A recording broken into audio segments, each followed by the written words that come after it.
it was a thing. It was really a thing of us, especially, youngers, millennials wanted to go. We didn't know to where, but we just wanted to leave.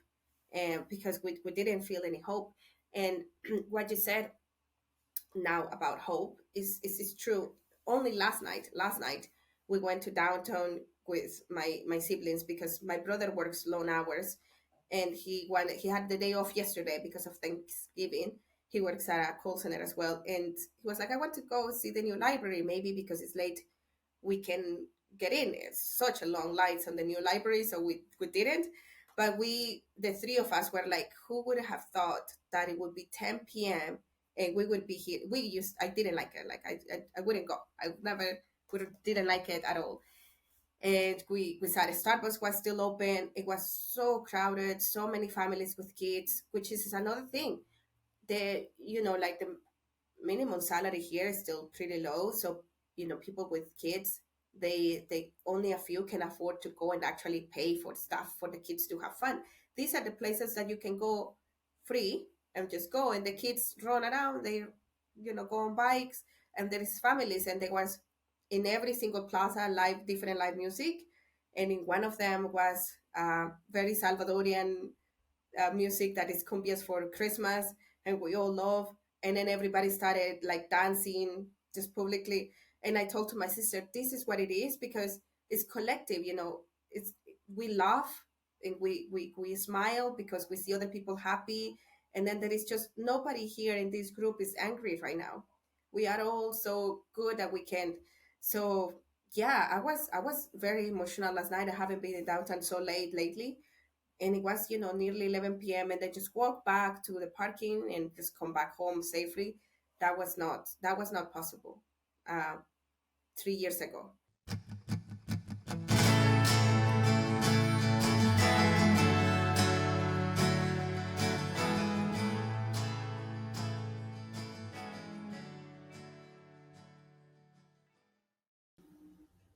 All right, everybody, we are back. I am here today with the one and only Reyna Chicas.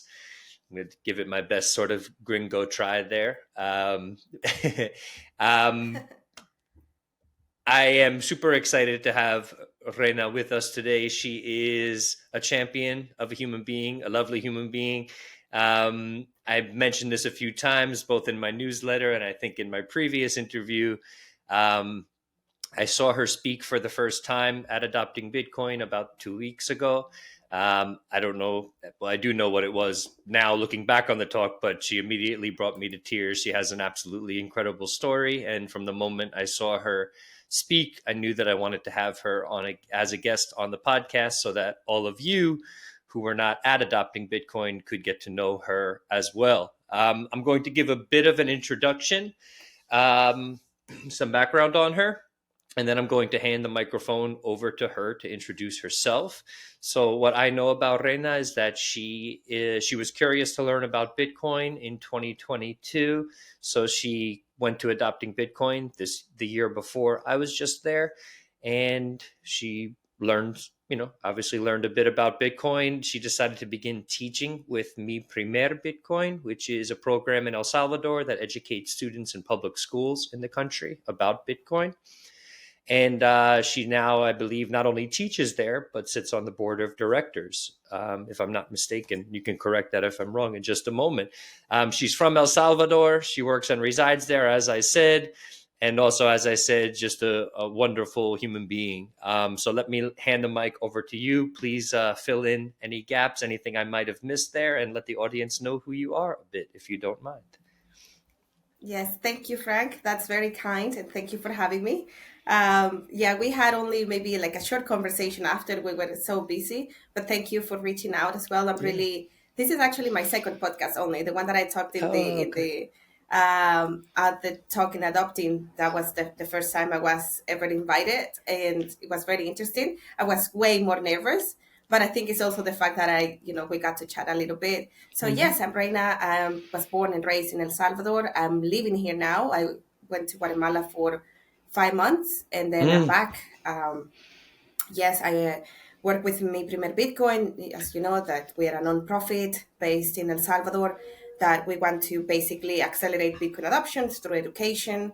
And I am the secretary of board of directors and a teacher when I can. I was a teacher in Guatemala, but if we still sometimes can give a class or anything, we still do it. Okay. We are going to be leading the business development course for next year. So I'm really excited about that. We were talking with the team that it's very strange for us that we are so excited for a year to end and for another to start. It's Cool. normally sometimes the other way around, like you just don't Mm. want a year to end. And especially after adopting, it was so good. I think you went to elzonte. I didn't have the opportunity to see Yep. you there, but I went as well. It Yep. was so good, honestly. Also to Yeah. just relax and see so many familiar faces. Yeah, actually, let's dive into that quickly. I felt that as well. I've been into Bitcoin for about 6 years now, and but I never really did a lot of the conferences. I interviewed Kamal, one of the organizers for adopting Bitcoin. He personally invited me. I didn't really even know much about it, but having a background working on the community level and working as an educator, I was like, oh, I like what this conference is about. And I loved being there. It was so nice to see people come to life in real life instead of just seeing them on Twitter making their 100 and whatever word posts. So please tell us a little bit how it felt. I've shared my feelings on how it was for me. How did it feel for you to meet all these people in person? And I'm sure to have people come up to you and thank you for the work you're doing. How did all of that feel? Yeah, that's very, I mean, rewarding in a way, and it's also humbling because Yeah. it's I don't know how long like you've been more of like a public, as you know, many Bitcoiners, like Kamal, it doesn't Yep. have a picture. I didn't know who he was like in person. I would probably speak with him before. How we got on spaces when I was in Bitcoin Lake, Mm. so I knew about him a lot. But the pretty flaco, I never put a face to Oh, it interesting. until this year. So when a lot of Bitcoiners sometimes approach is like, oh, and I am very open and like you're like, sorry, who are you, like, who, because I know that we probably follow each other, but and they're like, yeah, this is me. It's like, okay, this is you. So it's very nice. This year was actually almost all the team got like a little bit of throat illness after because we were Oh, just chatting talking. so much. So it was really nice. And what I liked more this year was that I did see more Salvadorians, like significant more, maybe invited, maybe with new projects. Yeah. The Bitcoin Berlin team had a big bunch of locals from them, so it was very nice. We did have some invitees as well from Usulutan and from La Pirraya. So even just seeing that mix, I think that was a personal impression, but I asked around. I did see a little bit less people than last year, like in numbers. I Okay. just remember that it was sometimes that it was, but I felt like it was less noise, if we want to call it that way. It Yeah. was like more signal. It was really good, talks. I'm actually catching up this week on YouTube because I didn't have the opportunity to even attend some that I really want to go, like last year. Last year also was the same. And the fact that also there were some that I already some in Spanish, 100% in Spanish, not like last year. Last year, I mean, I'm fortunate that I speak English, so that was not a problem for me. But only if it was on the Bitfinex stage, then you could hear. But this year, at least, there were some smaller rooms that they Yep. were 100% already in Spanish, like Napo from BitDriver, and that's also a teacher with us. Yep. He gave his talk completely. So it's nice. And then I think another guy also from Spain gave it 100% in Spanish. So Yep. that encouraged people. I'm not sure Yep. how it's going to go, but I felt like it had more. Last year, this is just a very interesting fact. The conference received like a little bit of hate from locals because they thought that El Salvador government was paying for all the Bitcoiners to go. And I Mm. remember that I met a few like already, and I was like, I know that they are paying for their own stuff. I Yeah. thought that they were paying like tickets and everything. I mean, and I was like, ask them. They are Yeah. not here for free. Yeah. So that was very interesting for me. Like last year, just seeing that you guys will like to pay a flight, like $1,000 flight plus a ticket plus accommodation to be Mm. here for 3 days. So, and then it makes sense to me. I was like, okay, it was very good. I mean, I don't know how many talks you attended, but they're very good Yeah.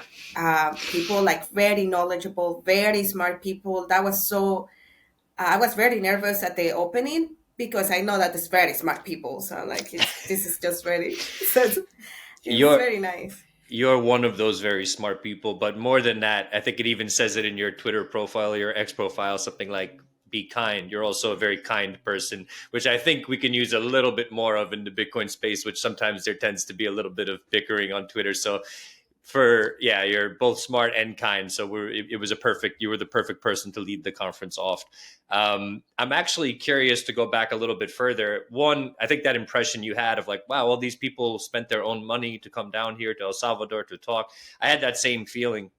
And I've worked in a lot of public service for a long time, so I don't have a ton of money. So it was a bit of a sacrifice for me too. But once I saw all the types of people who were speaking and the types of talks they were going to be giving, I was like, yeah, this is something that I want to be part of. And I think that's what makes it special. People make a sacrifice to come together and to do this, either as a speaker or attendees, just to be there in person together to sort of talk about all of these things that are happening, especially at the community level in Bitcoin.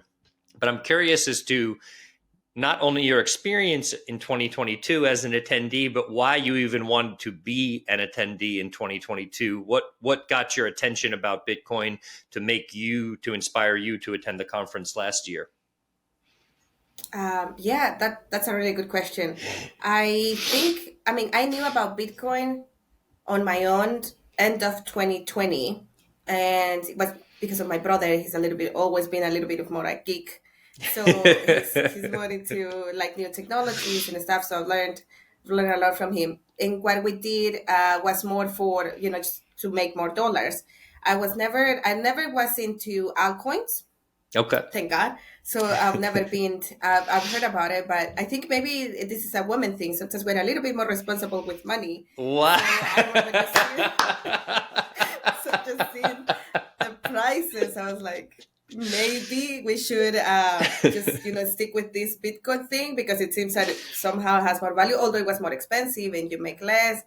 But it took us a while, to find out how we would be able to acquire, and then once we heard the rumors that the law will come into effect, then we were like, oh, okay, this is good, so we should learn it. I wasn't even very keen. I was like, we don't have even the best internet structure Mm, to have Bitcoin in the country. yep. Maybe, and it was just, lack of knowledge in a way. I mean, we have better now. We still struggle, of course, but I think it's decent in general compared to, especially when I went to the lake. I was like, no, we're much better. Okay. Um, so then so I was just learning, and I think maybe in silence. Of course, I got more into Twitter. I had a Twitter already, but I got more just to see what people were saying. And when I heard about the conference, I didn't even know there was a difference between like a price Salvadorians and foreigners. So I was actually saving for the ticket for the 100 something, the early bird tickets. Even though Okay. I thought it was like that's gonna be a good bunch, but it's like I want to go. And then nobody, like, I don't have many close friends here anymore because I lived so many years in Guatemala before. Yeah. But it's still like when I found out, I think it was actually Kemal. Someone made a comment in the Telegram group and he said, like, what are you talking about? It's just $21 for Salvadorians. And I was like, oh, this is great. So that to me was like, okay, this is good. They want also Salvadorians to go and Yeah. attend. And it made me, I was like, I'm always being a little bit curious, just to see. And I wanted to, but I thought it was going to be maybe like, yeah, companies or locals talking about Bitcoin. It was going to be a conference. I didn't think it was going to be that big because I Okay. didn't even have time to go to all the talks that I wanted live. I had to catch up some on YouTube. You have to choose which ones you actually want to see in person and Yep. then the others. So it was really interesting. There were a few things. I went to the Galloy stage last year. It was very technical. Probably didn't understand half of what they were saying, Sure. but it was very like eye opening. I was like, there's something else going on here that Yep. people make sacrifices to come. And up until that point, I knew about my Bitcoin and what they did. I attended a few meetups, just to just chat, see more back then also in 2022. Yeah, that was 2022. They were starting, it was just a smaller group, and they were focused on schools and free classes, but they wouldn't have yet like for other than at schools. Once Okay. they did the one in the house, they did one diploma in the house. So I went, that was just you know, opening for anybody that wanted to learn to go to the office. And but that's what it made me go. And yeah, like I said, it was just me, so it was very sort of intimidating. I think I only spoke with Napo and one or two from Bitcoin that casually met in the meetups, but they weren't my friends yet. So Oh, I would okay. just go say hi, but maybe at the same time it was good because it made me have more time to go and learn, Yeah. because I didn't have anybody to go just chatting around like this year. That it was just one, then another, and then you would run into, the hallways, meet people in person that we've been talking on Twitter for a year. Yeah. So that's what made me go. And after that is that I decided, I was like, maybe I should just, go, because what I felt was like, more goodness. One of the things that I like to work with Bitcoiners, maybe not all of them, but at least my group, is that they're very open with knowledge. Yeah. It's like, oh, you want to learn? Here is this book. Here is this video. Here is what everything. Even Looking Glass, they have really good material. I don't know if you heard about Seb Bunny. I've heard and learned ton from him, like from his newsletter. Cool. So that's what I liked the most. I was like, this people is very open to give, and that doesn't happen. I feel in the fiat world super often. Yeah. Like you have coworkers, and they want to keep it for themselves. If there's something that they've learned that made them grow, Yeah. it's not super, they're not super open to share. Yep. Totally. I agree with you 100%. Yeah, it is a special thing in the Bitcoin world, and I think it attracts people who are curious. And I think that that's a really incredible thing. I want to actually go back to something you said about your parents during your talk. I think you talked about how they felt it was important for you to learn English. And I would imagine that they probably instilled the importance of education in you beyond just English from a young age, which probably is something that has helped to keep you a curious person. So, I actually have, I'll start with the first question. I have two questions about your parents, but one, is that the case? Do you think that because, certain things like learning English were your parents made this a priority? Do you think that that was something that led to you becoming a more curious person, or valuing education on different subjects? Yes, Okay. absolutely. I will say that yes, because also you have this other word. We have, even if you learned, I don't know, Hebrew, then you have different uh, things to learn from the culture. If you Right. learn French and stuff, so with English, it's like it opens a whole new world. It was a good thing as well. Like I'm so grateful, because if you know that a lot of the learning that we do with Bitcoin is still in English. I mean, now books from safety and stuff, they are translated to Yep. many different languages. Yep. But the ones that I started watching when I wanted to learn was Andreas Antonopoulos. So Mm, it's a good thing that I run into him on YouTube, because imagine going on some trader. I don't know what I've gone. yeah. So he's like very, and it's so funny to me to see the talks, and you see one or two guys there, like, just white geek guys on the, and now when I think on the conference in Miami, or even this one in El Salvador, that is nearly 1,000 people all around. That's right. It's Yeah. way more. I was so happy that, I mean, it says something that is just two women back to back in the talk, like it was me and then it was Alejandra. So that's Yep. really, that we will never think that that would be the case. So it does makes me, yeah, it made me a more curious person. The fact that they always, of course, they encouraged me to go to university and study a career, which I didn't finish actually. But it makes me. They've always been more into read more, just be more curious. So not stay what you know, and even when you want to apply, especially here, it's economics. It's your money, the one that you want to put in the table, and Yep. and and do so. Learn and do some research, like, and once you do some research, it just makes you want and learn more and more. And Yep. once I learned, the miprimerbitcoin diploma, definitely even more, because I know that we all agree once you start, it's the rabbit hole, because it's economics, it's the history of money, and it's uh, this huge background, and then you go deep, like we could stay here like all day talking about it. Yep. And that's what makes me, because it stimulates your brain. You have these conversations with all these individuals, they are all good in their field. We have in the group people that is more into the economic side of it, the history. They're very knowledgeable about that. People Yep. that is more philosophic. So it's very good. I agree. Yeah, if you like intellectual stimulation, you will never be bored in the Bitcoin space for sure, no question. My other thoughts are, given that your parents valued education so much, and as you mentioned, you've chosen to do something that's a bit of a non-traditional path. What was their initial reaction to that?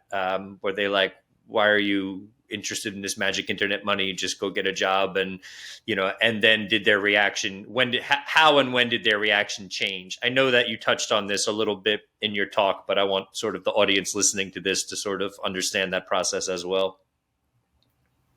My parents are very supportive, and it's not always, which I'm really grateful for them as well. Not always, it's not always about the money. As long as we're happy, Good. we're good. We're good. So I was doing still, my freelance career, and we've talked about, and I was like, oh yeah, let's just do, savings. We did. I didn't even know, that Bitcoin was, you know, this like freedom money, and that you could have was well more transparency and everything. I thought it was just gonna be, say, not losing the value, like your purchase value on time. That was to begin with. But now I think maybe we always, because even my siblings and I, being a little bit predisposed, because my dad is always being this person of questioning everything, like Okay. question the system, even before, like the whole COVID thing, even for us was a little bit, and we didn't Mm, even know anything. We just question things, okay. and we don't want to be, like this sort of conspiracy people, but it's good. It's good when they do. And I remember we have my mom. She had me at a very young age, so our age gap now is very good. I mean, she's one of my best friends, and we have Mm, really like deep talks. And maybe at the beginning of last year, when we were actually, I remember because it's this time of the year that you have these conversations of what you want to expect for the year. So mm, I was like, I've been looking, or I don't know if you do, but I believe in, practicing gratitude and manifestation, but taking action. I was yeah. like, I want to find and do something. I was happy with my job, but I want to do something with value, with purpose, because I'm learning that when you do service for others, sort of like your life, it's better. Maybe it was in a selfish way, but it's like I want to find, and she was like, oh, that's very interesting, blah blah blah. So we had this 2 week vacation with my family in El Salvador just recently. They just left yesterday. Mm, And I remember on Sunday, we were just here working my dog with my mom. And I was like, it's very strange. Tomorrow we're going to a new place, but I just can't wait to go back to work. And she was like, I know. I was like, I love my job. I miss the team. It's just been only a week. So that mm, was, I still have these moments even up till now. And so the reaction, it hasn't been like a black to white reaction, because it's been gradually. yeah. It's been they've seen it, how we change. Maybe it's less stress. Of course, we work in a high demand and especially competitive environment, if we want Yep. to call it that way, but because we work with our heart and we want to do just what's best, Mm-hmm. we don't feel we feel good pressure. Yep. So that makes you feel excited and happy of what you do. Yep. So that I think that transmit. Okay. I think that they can see, especially the three of us work from home, and we're very tight. Like we're very close with my family. When I'm away, I miss them physically. The fact Mm, that I go having coffee. So I still want to travel and maybe live somewhere else, but I don't take these moments for granted, yep. and I think they don't either. So we, because they're very curious as well. They didn't finish a lot of education, so they like to hear about it. They even want to learn English now, which is so good. Because after being at the conference, they're like, "I think we should learn, more." They get certain words because with my siblings we speak Spanglish sometimes, but it makes them, more open and more. And I'm so happy because I feel like older people, they think that you're sort of done, and I'm like, no, you can always learn something. Who That's knows? right. You get into it. So it's been a good reaction to answer your question. I think it's been a good reaction, but it's because of the way they are. It hasn't been always super competitive and having a title, having like, oh, you are a master in this and this and the other. As long as you're happy and Yep. you're doing good, like, you're not doing anything illegal, then that's fine. Because Yeah. that they asked me that as well, like, is that legal? Like, is that even legal? So I think it's as long as like legal, they were fine. Cool. I think that's a good threshold to not to just don't do illegal things. I think that that's really good. Yeah, I want to first, before I move on, compliment your English. I was an English teacher for 12 years. English as a second language, and a writing professor or lecturer. It's truly amazing. I think your ability to even sort of employ colloquial language is excellent. So I'm very Oh, grateful thanks. to your efforts and your parents' efforts to get you to learn so that you can share this message from El Salvador with this audience that predominantly speaks English or that's listening in English. So thank you. And thank you to Reyna's parents, if you're listening, for producing such an incredible daughter with such good English. So my other question that I want to move on to is, what was your plan for life before you attended Adopting Bitcoin in 2022 and decided to join the team at miprimerbitcoin? What were you looking to do? What did you think you would end up doing? That's very interesting because I was ready to go full digital mode. I wanted to go and go. I had already, I know that, I think I was at a spot that was like, okay, I'm making enough that I know I can live, maybe not in New York or London yet, but like, these European, like less cost life Cool. countries. Yeah. And that's what I wanted to do. And after like meeting the team, maybe in the future it's gonna be easier certain months outside, but because our focus right now is El Salvador, I was happy to stay in El Salvador for Okay. longer than maybe I expected, just to do so.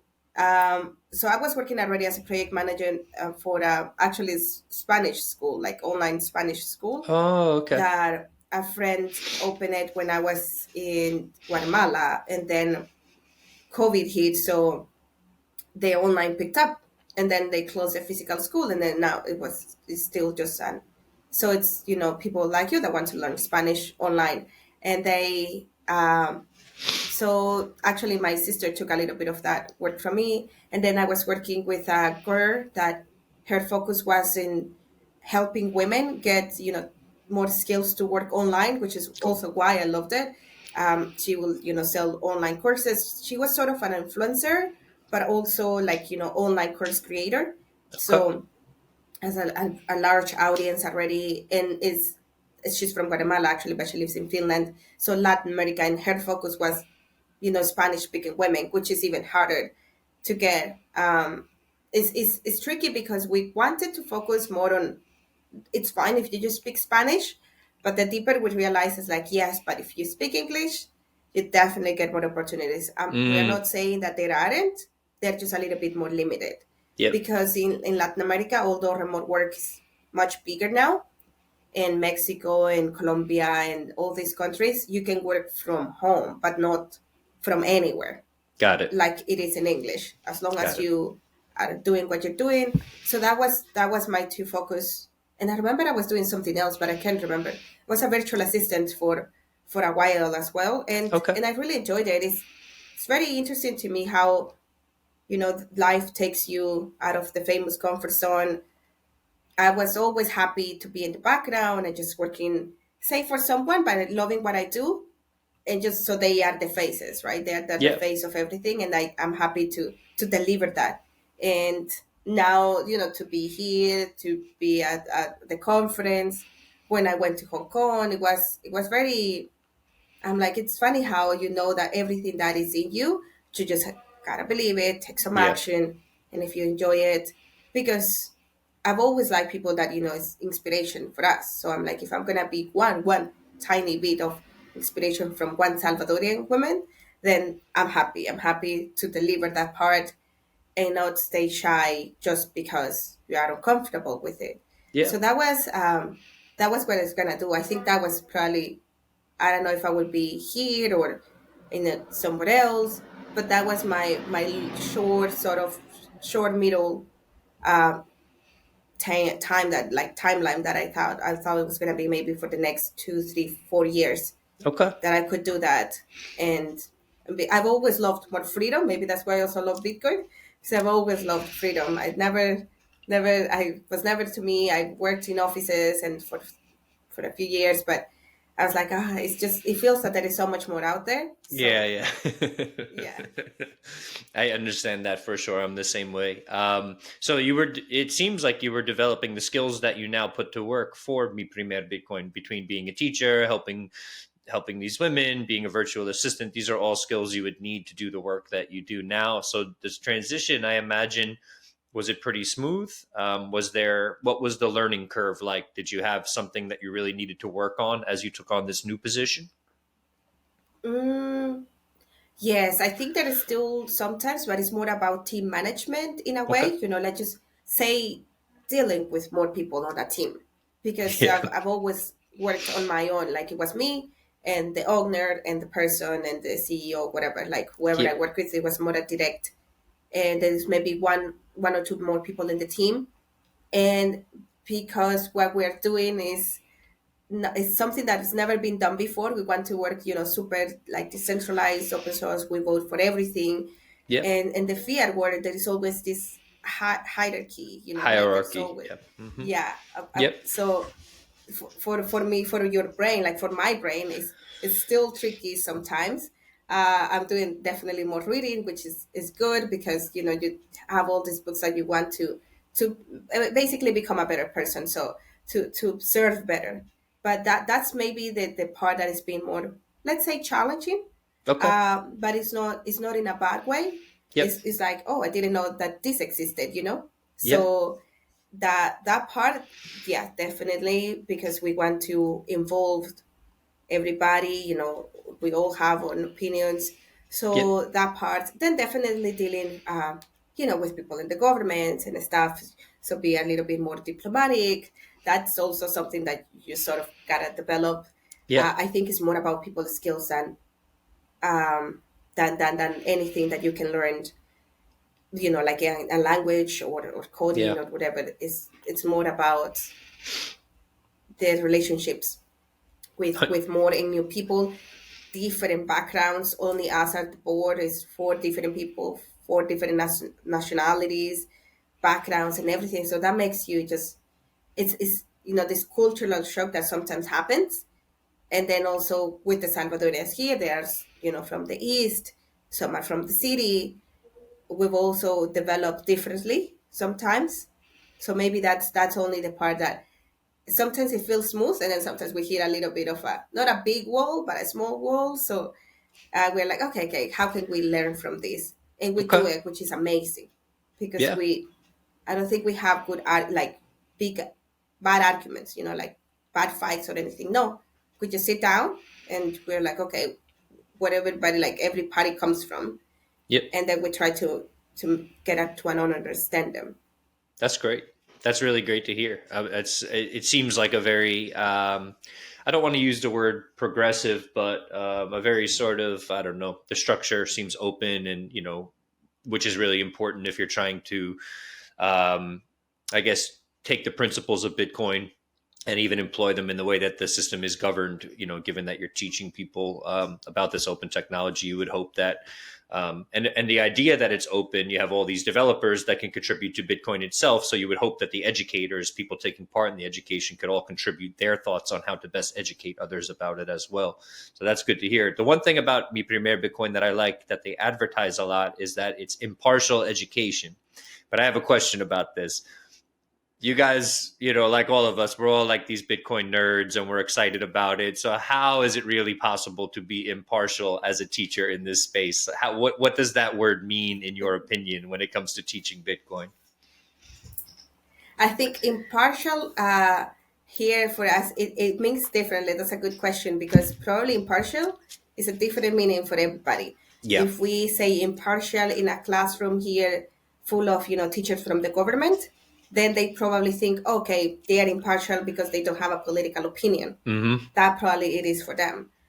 Maybe it's impartial for me because I'm trying not to have my own personal experience with the monetary system too involved, or that is too aggressive when I'm teaching it. So Sure. that's to me like maybe impartial, trying just to teach Bitcoin as a philosophy as it is. There Mm. is we have this, and we are encourage them so much to learn English because they have such like good stories that I know that they can share with you guys. Yep. He was a minister, like a pastor in the east part of the country, and he was so against Bitcoin. And when he heard about the open enrollment for the diplomado in that part, he went because he wanted to have more arguments to talk about it. So and he learned, and now he learned more, and he's actually a teacher. He's one of our most passionate teachers. He's great. So maybe for him, Wow. impartial for him is like, oh, you guys teach it with no religious side, with Yeah. no personal. You can be, I don't know, Catholic, Protestant, or Muslim if you want, and we Yep. just teach what it is. So that's for us impartiality. It comes from maybe our own different experience. I believe it can be impartial because we've seen the results now. Maybe we're going to come with a situation in 2024 that we're going to think that is not, but so far, slowly but steady, I think we are achieving that.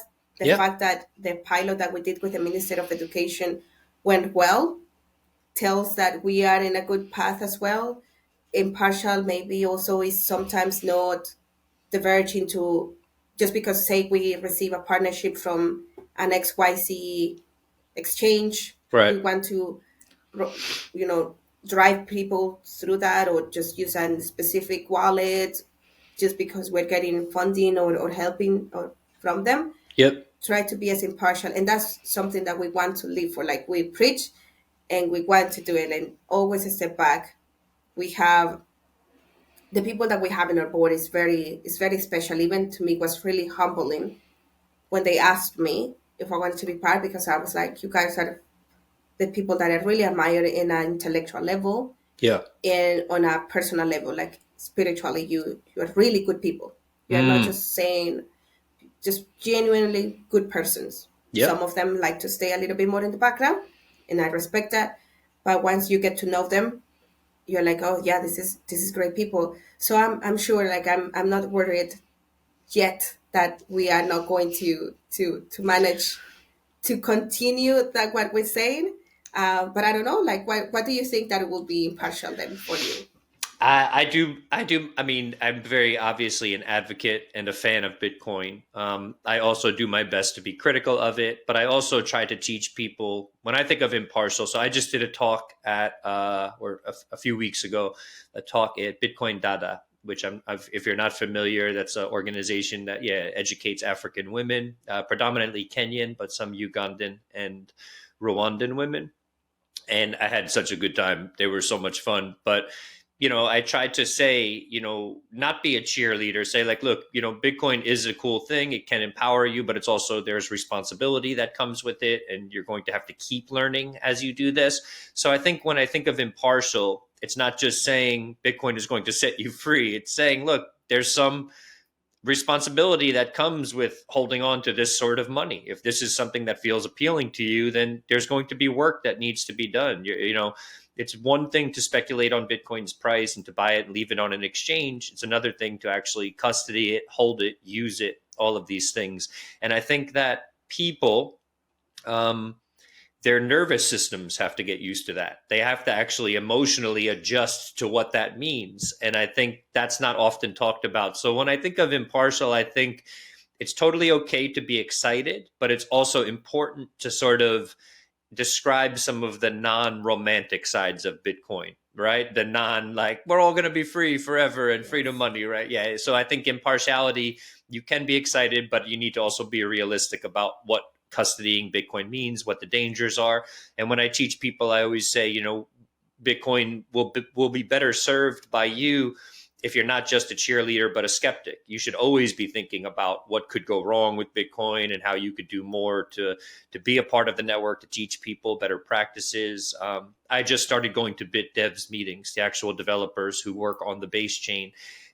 I can understand maybe 3% of what they say. Like it's so difficult, but I'm like, look, if I'm concerned, I speak with people from around the world about this, and I want it to keep working. So whatever amount of my brain power I can contribute to making sure, even on a technical level, it works, whether that's, learning how to run a node or contributing my thoughts from whatever angle I do understand it, I think that's important. So I think impartiality, again, to sum it up, it's like, yes, we can be excited, but we also need to be realistic and accept the responsibility that comes with not only technically holding Bitcoin, but being a part of the social Bitcoin network, and how we sort of spread that message as well. So I think I like the word Yes. impartial, but I agree that it means something different to different people. And So I 100% agree with you. I think you couldn't say it better, honestly, because that is something that we face from time to time with people when they hear,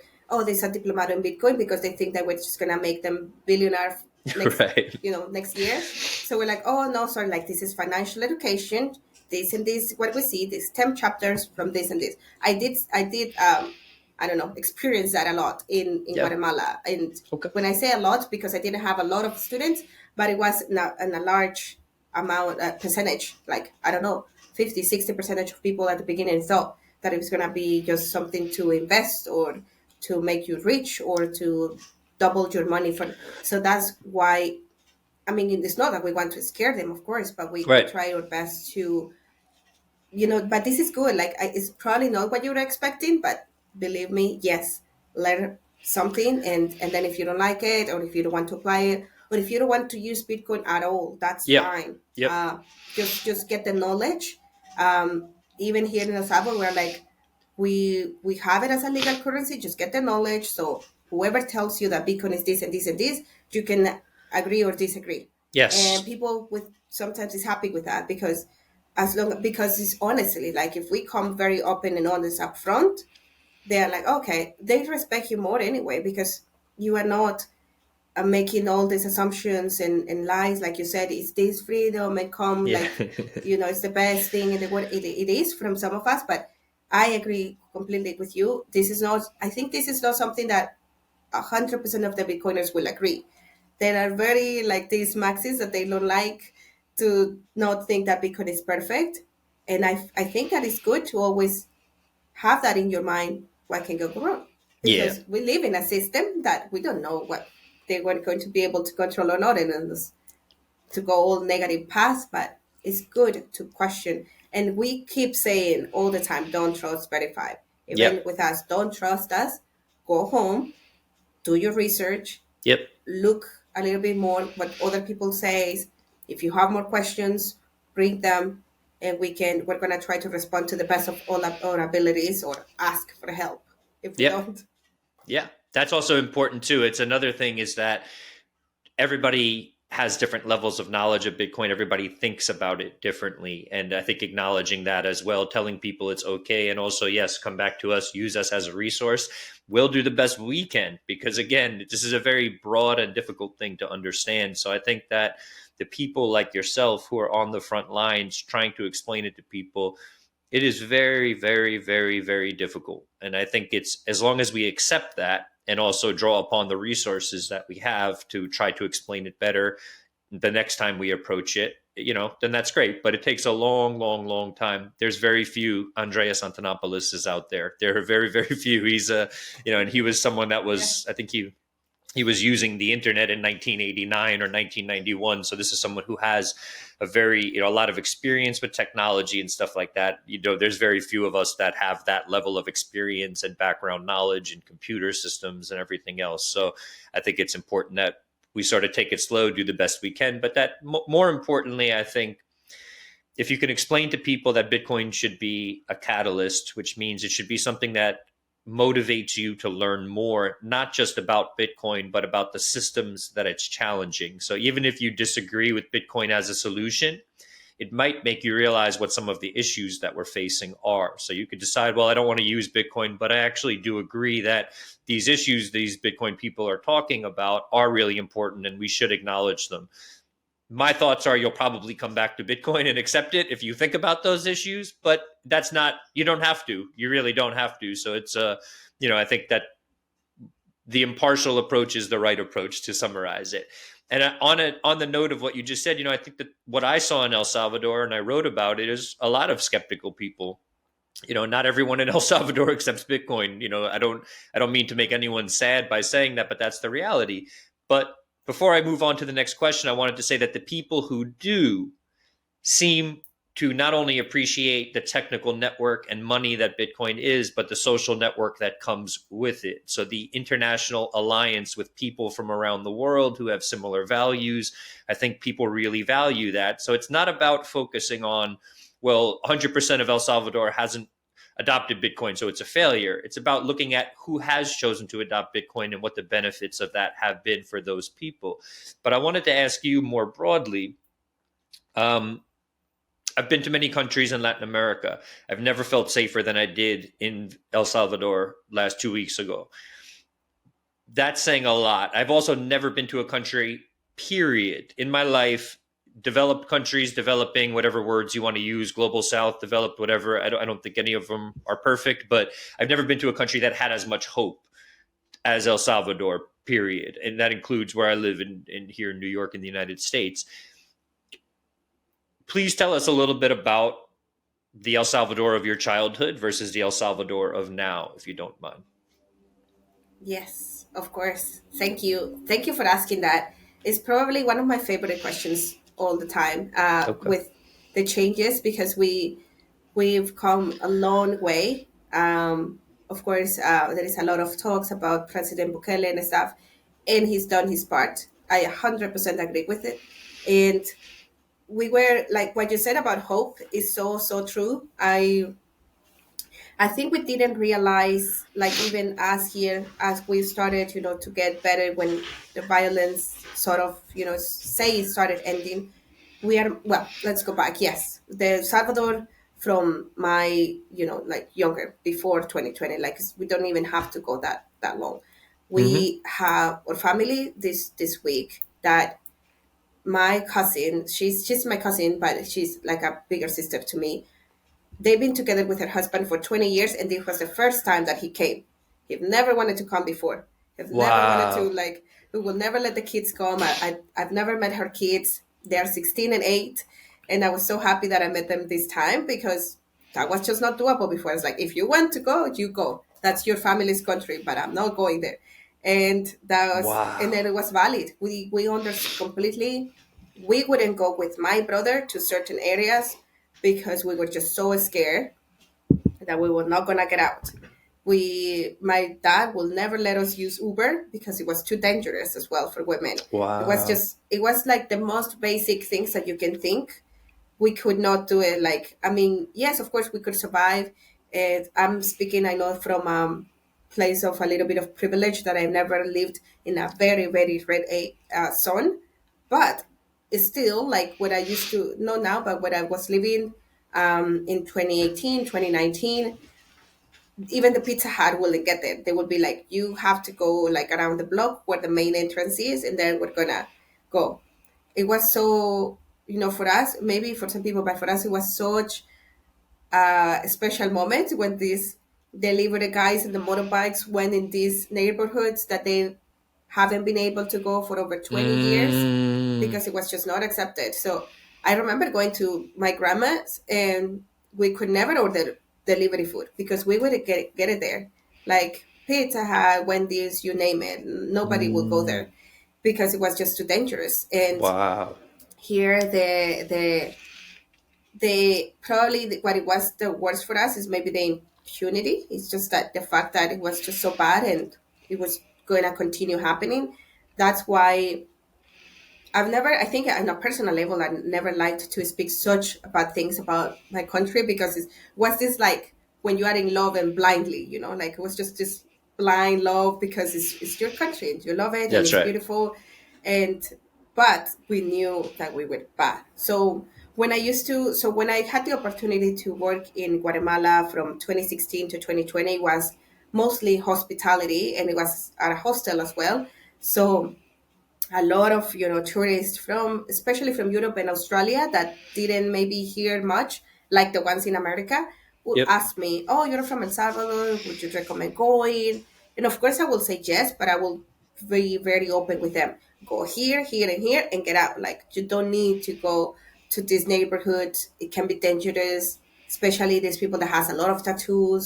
You can be, confused with other people. That was something that at least never happened really bad. Like tourists will be fine Yep. in that way, but the us like the locals living here, no, not really. And I Yep. think that is a collective. It gets there, it's a collective feeling of hope now, and it was of, I don't know, resentment or anger back in the days. Everybody was just, you wouldn't help anybody in the street because you wouldn't know who they were, and or if someone is like asking for a ride on the street, maybe it was very like someone that really needed, but we just wouldn't dare to Yep. give it a try. So that, I think, made us less, or yeah, sensitive to other people. Will still be kind, which is something that I'm really proud that we are, because even people before will say, oh, everybody's so kind, and I was like, yes, we are, and we live in a very challenging country, and we still try our best to go and put our best faces and work. And but it was challenges for people to that will live in these communities, and maybe from the companies will give you transportation, but if you live there, oh no, sorry, we can't.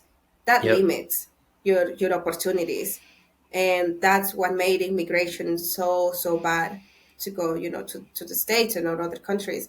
So it was a thing, it was really a thing of us, especially youngers, millennials, wanted to go. We didn't know to where, but we just wanted to leave, and because we didn't feel any hope. And what you said now about hope is true. Only last night we went to downtown with my siblings, because my brother works long hours, and he had the day off yesterday because of Thanksgiving. He works at a call center as well, and he was like, I want to go see the new library, maybe because it's late we can get in. It's such a long lines on the new library, so we Mm. didn't. But the three of us were like, who would have thought that it would be 10 p.m. and we would be here? I didn't like it. Like I wouldn't go. I never didn't like it at all. And we saw the Starbucks was still open. It was so crowded, so many families with kids, which is another thing. Like the minimum salary here is still pretty low, so people with kids, they only a few can afford to go and actually pay for stuff for the kids to have fun. These are the places that you can go free and just Yep. go, and the kids run around, they go on bikes, and there is families, and there was in every single plaza live different live music, and in one of them was very Salvadorian music that is cumbias for Christmas, and we Mm. all love. And then everybody started like dancing just publicly. And I told to my sister, this is what it is, because it's collective. It's we laugh and we smile because we see other people happy, Yeah. and then there is just nobody here in this group is angry right now. We are all so good that we can. So yeah, I was very emotional last night. I haven't been in downtown so late lately, and it was nearly 11 p.m., and then just walk back to the parking and just come back home safely. That was not possible, uh, 3 years ago. Yeah. So I'm so happy, and I see other people see it. My family that came back, they see the change in only 2 years. Yep. So I can only, and that makes us more, um, you know say, for the future, like more excited about the future, but Yep. makes us to want to do the best work that we can, because we know that we're free to do it. Yeah. We don't, it's not our life that is in danger. So everybody, as low as much that you earned, but as long as you do it free, at least you do it safely. Yep. People can work long hours, but at least you know that you're going to get home.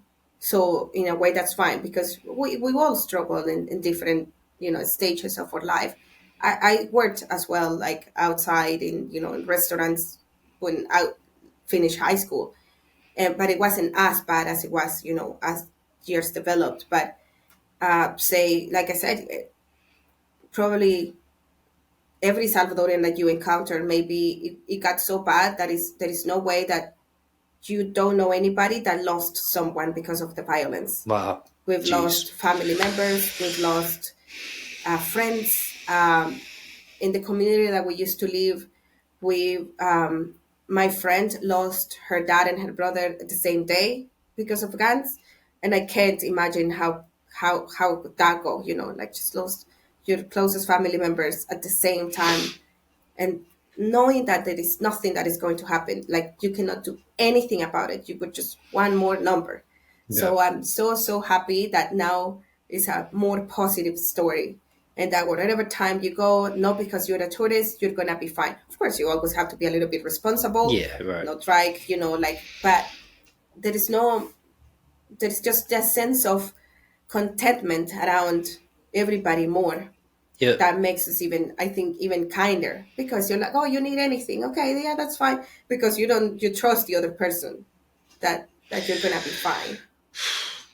I get, gives me chills to hear that. It's such a beautiful, makes me happy to hear. I taught immigrants for many years, for over a decade, and one of the things that I learned from them that I don't think most people understand here in the States is many of them would say to me, like, I don't want to be here. Things in my country are just sort of, I just can't survive, whether it's economic or violence or whatever they left, and to know that people in a country like El Salvador, that I think 3 years ago was number 3 in the world for homicide rate, can now feel that way dealing with one another.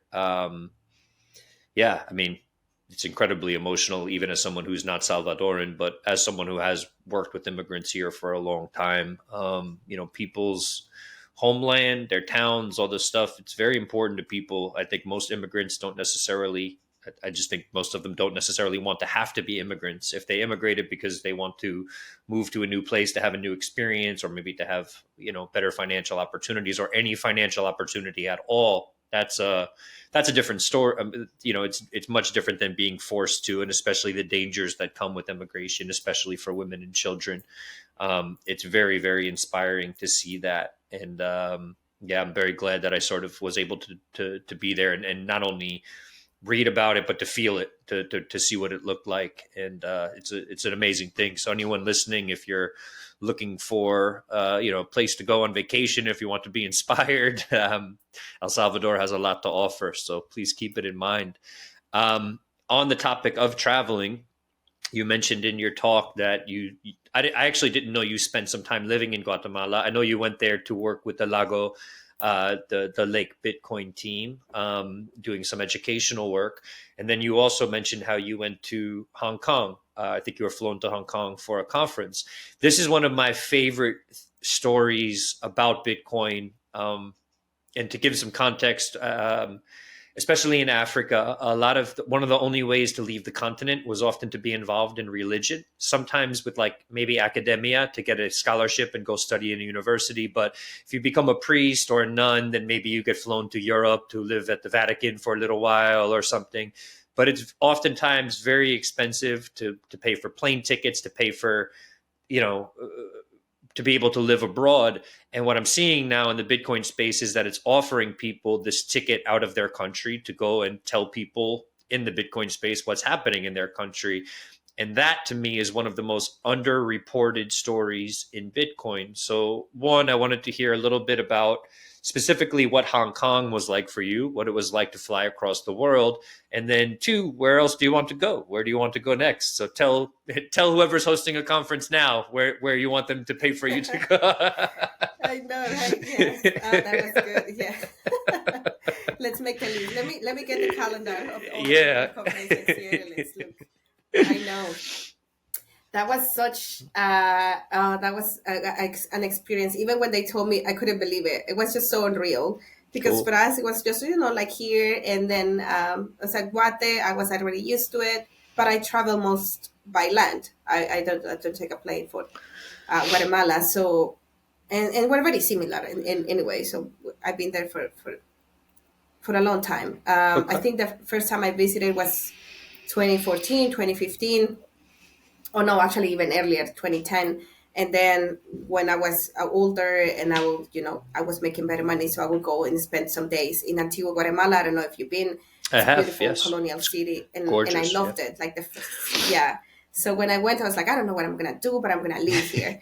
And that's what I did. I actually took a sort of crash course of bartending here, just in case I run out of other. I could do bartending because it's so easy to be a bartender in Antigua.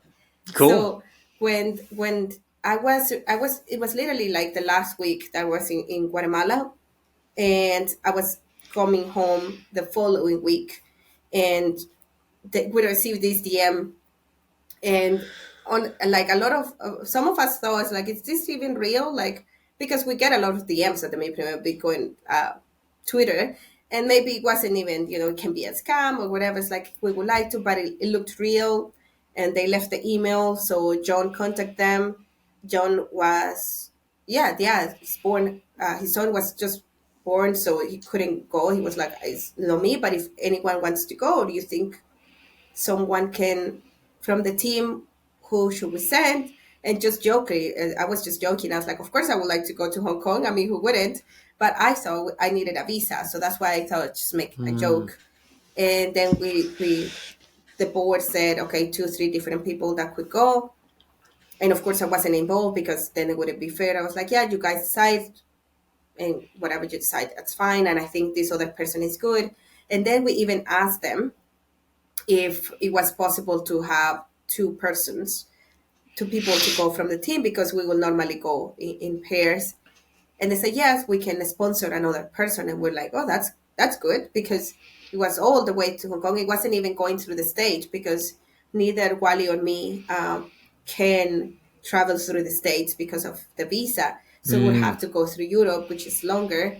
And a lot of things happened also. And because it's when we got to Madrid, and then we were gonna take the flight to London, we also didn't know that we needed a visa for London. Like we couldn't, because the way that it was, we had to check out, like the airline will end there, and then that means that we will basically have to leave the airport. We will leave immigration, pick up our bags, do the whole thing again.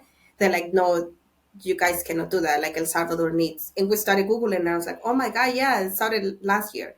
I remember that we had free entrance for almost all Europe up until Uh, recently, but with immigration also going to there. Even when I was here in El Salvador, still the lady at the counter to go to Madrid checked and asked me so many questions, because maybe she thought that I was going to stay there, because we don't need a visa for for Spain. yeah.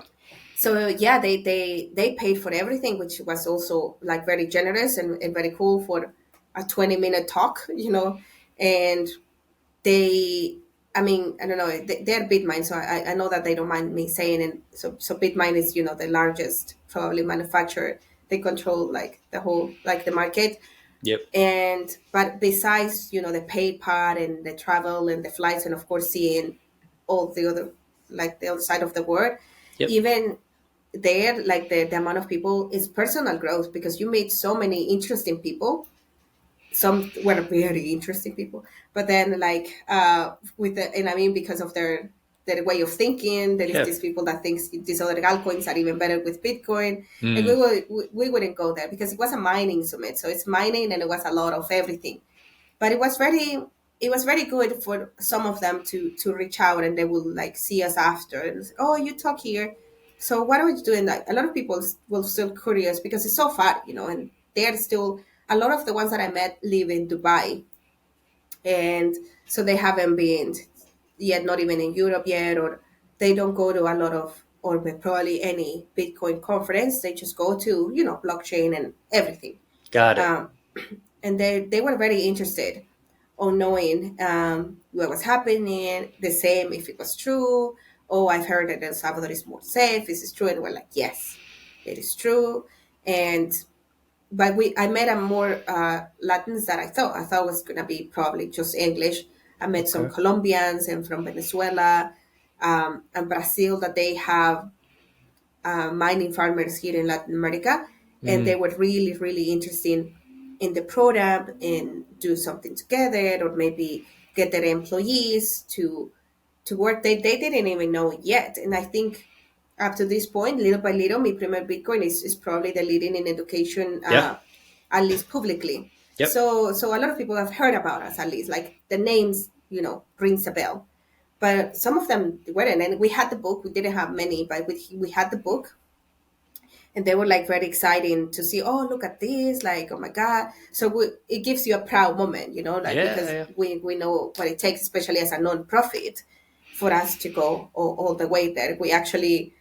We got stuck. We had a 2 day extra before the conference was going to start, to get adapted a little bit to, the like jet lag. We were going to be tired, but we got stuck first because of the visa to London. So they were very generous as well to switch the flights. Those were Mm. basically lost, and they get the new ones to go through Amsterdam, and then Amsterdam to Hong Kong, and then so I've always, like, Amsterdam has been a dream for me to visit. Cool. And although I was there maybe less than 24 hours, but a little bit more than 15 hours from overnight. When I woke up the next day and our flight was at the end of the day, I was like, I'm just gonna walk around and see. And I realized it was my birthday. I was like, oh, my birthday is Oh. today, because it was that. Oh my Yeah, god, did you forget? right? I know, it's because of the whole. Oh, it's just, it was a journey. Let me tell you, it was a journey to get there. Yeah. And I had this definitely like gratitude moment for being there, for everything, for life, for my family, for the opportunities, for taking them as well. And I think I messaged John, or my mom for sure. And I messaged her and I was like, look what I am. So it was very good. And at the end of the day, at the end of the day, that one in Amsterdam got canceled because of some conflict, and they closed the airspace. So when we finally moved from Madrid to Amsterdam to take the last flight, we got stuck again. So that's the whole story. And when we got there, it was the night that it was gonna start. They were gonna give like a reception for the VIP people that will get the most expensive tickets, plus the speakers. And so we went, and uh, I was so tired that I was like, I'm just gonna have a nap at the hotel, and then maybe, and I fell asleep Oh. completely. I think I was late, like maybe for 2 hours, Oh but no. it was good. And it was at this. Uh, I believe it's the highest bar in the world, at Mm. the Ritz Carlton in Hong Kong. And I saw the sign, and I was like, damn, we're here. Like, we're actually, like, this is here. Like, it's really cool. We were Yeah. joke with Wally, who went with me from the team. I was like, nothing is going to be the same after this experience, because it was just all this luxury and abundance. They just have a different business model for sure, because it was just like very extravagant and Mm. very cool. But the team was very receptive, the ones that invited us. There is people with very high positions within the company, and they were so kind and very interesting and knowing. They invited us for breakfast the last day, and they were like really excited to see what they could do with us and how can we help, etc., etc. So, and especially coming from a culture where sometimes, and I'm talking about the fiat world, if you have a high position in a company here, like, people won't even talk to you. Like, they're very, Yep. let's say, classism. And they were so very, very kind. Like, everybody, Mm. oh, let me introduce you to this person and this and this. And they would sort of be like, this is the one that you need to talk. Like, Mm. you should make this connection. And even one guy, he has a YouTube channel over there, but in Spanish, and it's quite big. What's his name? Jorge Crypto or something. He wanted to do a little interview. He was doing the whole thing. He's like, oh, can I interview you guys, because my channel is in Spanish? And he asked me after, can I just ask you, I'm sorry if you don't mind me, ask me, why are you doing here? Like, because it doesn't sound like, you would come. And I was like, they invited us. It was like, did they pay for everything? It's like, yeah, they paid for everything. I had to pay for my ticket too, like, to just come, and didn't even stay. So it was a great experience. It was so, because it represents the best of both worlds for us. Me sharing about El Salvador, and sharing about the amazing work that I believe Bitcoin is doing, because that's why I'm here. And I believe that once, it's like a salesperson, right? When you believe in something, it's not hard to sell. Like, you should Totally. just believe in it. You want Yeah. people to get it, because it's not a trick. It's not anything. It's like, oh Right. my god, we're doing this amazing. And it's not pushing anybody. We just wanted to share, even if they don't help us. We're like, just download our material. You don't know anything, you're gonna learn something. Yeah. And everybody from the hotel staff. So that's what I mean. Like when you said about the opportunities, to me even escalated to the fact that it was this traveling during my birthday, and even at the hotel because of the time zone, it kind of kept happening because Yeah. it was just the time will still say, oh, we heard that it was your birthday yesterday at the hotel, so they gave me a bottle of wine. I was like, oh, thank you. So Oh, it was very humbling. Like you feel so good, but it just makes you want to even deliver better because yeah, you're like so feel it like overpaid. I was like, I'm getting all of these, and let me just do the best I can to replicate it for other people, to reach as many as we can. It was just the same at adopting. We wanted everybody to have a moment and a chat with us because we value what they do. We value them as a people, and I wish I would have more time to catch up with others as well, yeah. and we couldn't, but we tried our best, like the whole team. I know that we tried our best. Oh yeah, there are just so many lunches that you can feed in 2 days. So, Totally. Yeah. And I'm going to leave it there just for the sake of time. I could talk with you for another few hours without even thinking twice. This is really such a pleasure to listen to these stories. I appreciate you sharing all of them. We have to figure out a way to get you over to the Bitcoin Amsterdam conference so you could spend a little bit more time there. I think that's the next goal. If I can take part in helping you do that, I would be happy to. Um, yeah, these stories are amazing. Yeah, to everyone listening, this is the type of stuff I want you to hear. It's the type of stuff I see being involved in this world now, being more involved, going to these conferences. I'm actually super excited. I'm going over to the African Bitcoin conference next week in Ghana. I used to live there, and I'm excited. I'm going to go back to the village I lived in to explain Bitcoin to the people, and with the help of some Ghanaians. But there are these amazing stories like yours, Reyna, and I think the ideal with Bitcoin is that yes, we make a little bit more money and all this kind of stuff. We get that, but that we get to elevate ourselves so that we can contribute to the world, to the conversation that's happening in the world, so that we have more El Salvadorians in Hong Kong representing El Salvador and changing, you know, maybe changing people's image of El Salvador or teaching them about it. And I hope that this does a lot more of that for people around the world, especially for countries that were underrepresented at these conferences in years past. But that's the ultimate thing, and the ultimate thing is the human flourishing, the human advancement part of all of this. And I think that you're an amazing representative for that. And yeah, I sometimes feel extremely grateful that I'm older than you for sure. I'm 41, but that for the rest of my life, I'll hopefully be listening to these stories and doing this podcast and letting people share these stories and tell these stories. And I think we're at this really exciting time right now where not everybody understands Bitcoin. And they might not, but at the very least, they can at least listen to these stories and appreciate that it is helping people on certain levels. And I think the more you get involved with Bitcoin, the more you take part in teaching people impartially. I think the more it rewards you. I think the deeper you go into it and the more you focus on it and the less you look at it like just a speculative asset, the more rewards you get from it and the networks around it, the technical and social networks around it. So I will stop ranting there and I will just say thank you very much for taking the time to do this. It was really an honor to see you speak and to speak with you today. I think everybody listening will see why Rena's talk made me so emotional. And I hope that you follow her on Twitter. On that note, please tell people where to find miprimerbitcoin, where to find you online, and any other information you would like to share. yes, thank you, Frank. No, thank you for having me. This introduction is still I don't know if it's ever going to stop, but when we share these stories, it still makes us a little bit emotional. But I think it's a good thing because we speak from the heart. We don't want to have a script or anything. We just want to be ourselves, which is what we also encourage.